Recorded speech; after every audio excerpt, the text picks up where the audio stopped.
Assalamualaikum sahabat semesta di seluruh penjuru bumi tanpa terkecuali. Sejahtera selalu dan sehat selalu. Semoga kita semua selalu dan senantiasa dalam lindungan Tuhan Yang Maha Esa.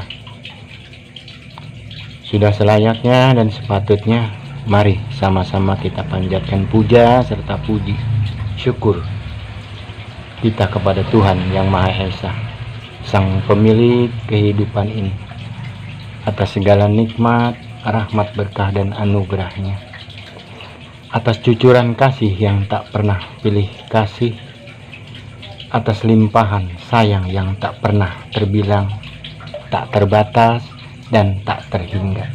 Sholawat dan salam mari sama-sama kita limpah curahkan atas semua para utusan, para nabi dan rasulnya, para aulia, para pendahulu, para leluhur, orang tua, serta guru yang telah dengan sukarela menuntun, membimbing, mengajarkan kita tentang etika hidup, tentang etika berketuhanan, berbangsa, bernegara, bermasyarakat, dan berkeluarga. Sahabat, teman-teman, sebelum sang pribadi bercerita, sang pribadi mengingatkan, jangan lupa like, subscribe dengan tekan tombol jempol, tekan loncengnya, dan juga komennya. Tema kali ini, manusia setengah dewa. Sumber kabar berita yang saya dapati ini dari dongeng leluhur sang pribadi yang culun ndeso, yang ketika itu sang pribadi masih kecil. Setiap kali mau menjelang tidur, itu sang pribadi ditemani oleh moyang, sambil diusap, sambil dikipasin, sambil bercerita dengan dongengnya tentang manusia setengah dewa yang nanti muncul di akhir zaman. Moyangku menatapku dengan penuh senyum. Ger, dia sama seperti kita. Dia bawa raga lahir sama seperti kita, proses kelahirannya. Ya, sebelum dia diturunkan ke bumi saja, masih di alam rahim, ada yang menanti kelahirannya dengan penuh sukacita. Ada yang merasa keusik atau terusik akan kelahirannya nanti. Makanya di alam rahim saja dia sudah banyak di antara yang menginginkan dan yang menolak akan keberadaannya. Ibunya rakyat jelata, kedua orang tuanya. Dia lahir dari keluarga kecil, keluarga sederhana. Nah, sebelum Eyang melanjutkan dongeng Eyang, Eyang mau tanya, pernah nggak kamu ceritain sejarahnya kelahirannya Nabi Allah Musa? Pernah nggak?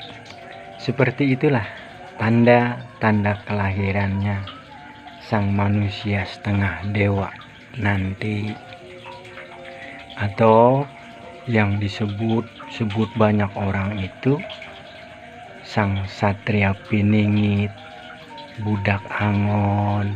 Hampir nggak beda jauh dengan Nabi Allah Musa dan nabi-nabi lainnya.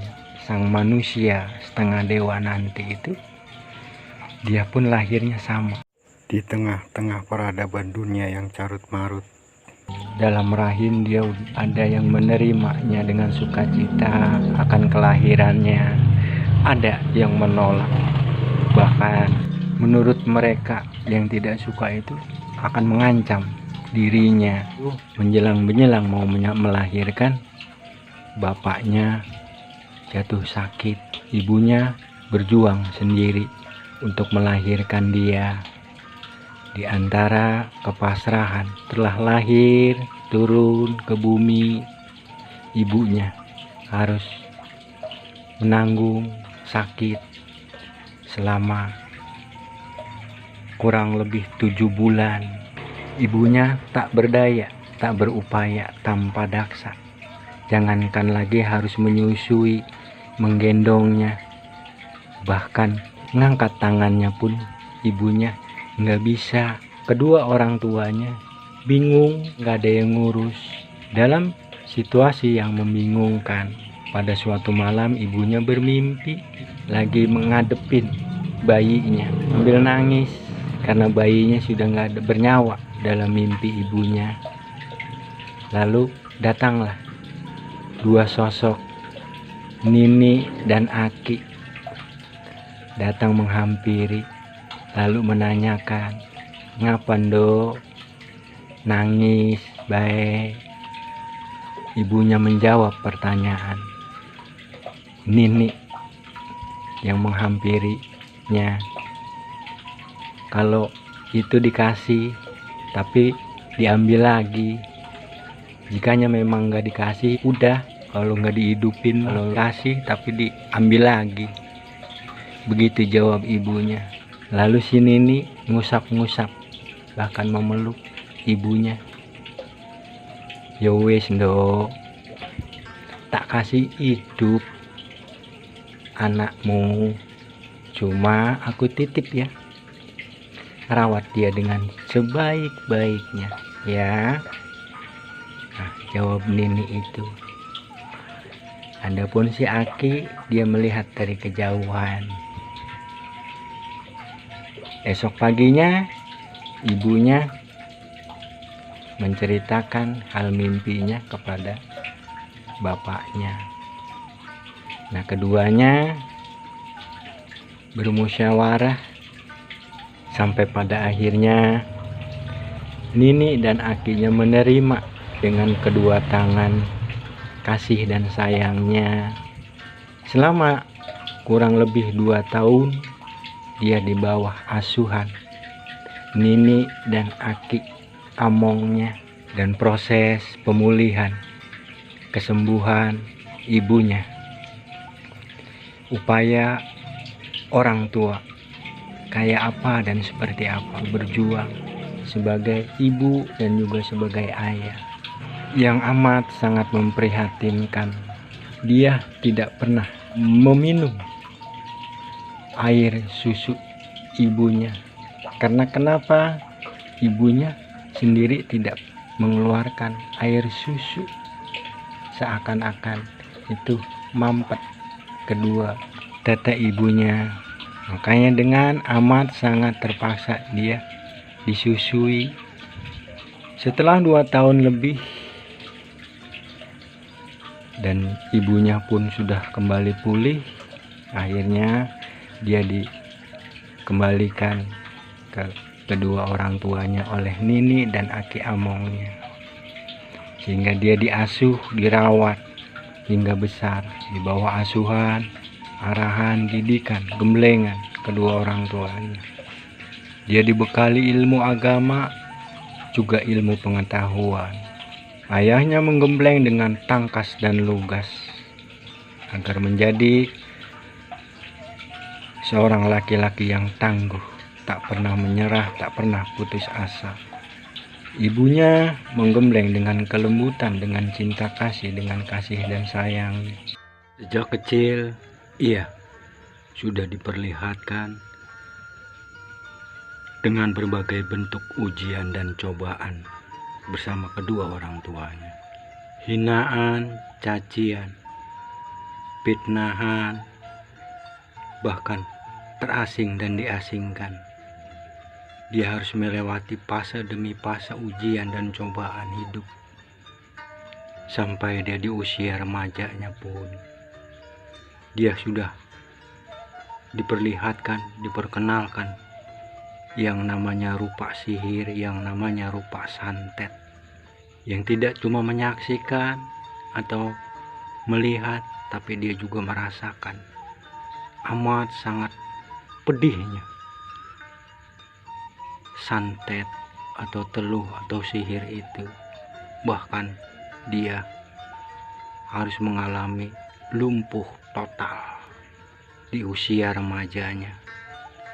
Bapaknya harus gulung tikar usahanya. Seperti apa kehidupan mereka harus lewati, mereka harus jalani. Itu tidak lain untuk membentuk karakter.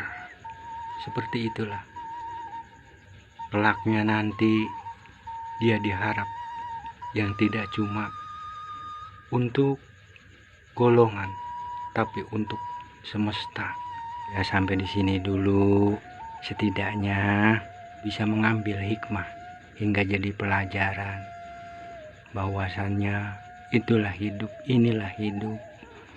Yang mau, tidak mau, suka atau tidak suka, ketika sudah ditetapkan apa yang menjadi ketetapannya atas diri kita, ya kita harus menerimanya.